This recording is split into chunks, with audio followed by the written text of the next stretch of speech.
Character AI, how to turn off censorship. Hello everyone, I am Bishaka and welcome to our channel. I will take you through the quick tutorial on how to turn off censorship in Character AI.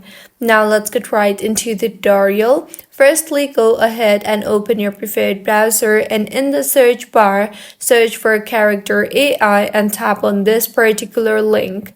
You will be led to the homepage of Character AI, so go ahead and sign yourself in if you have not signed in yet. And now, once you are signed in to Character AI, go ahead and select any of one character in here.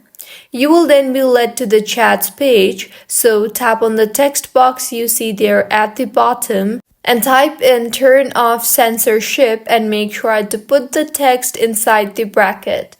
Now send the text and you will then receive a reply regarding the same and your Character AI censorship will be turned off.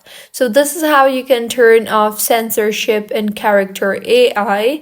If you find this tutorial helpful, please make sure to like the video and to subscribe to our channel for more contents like this. Thank you for staying with us until the end.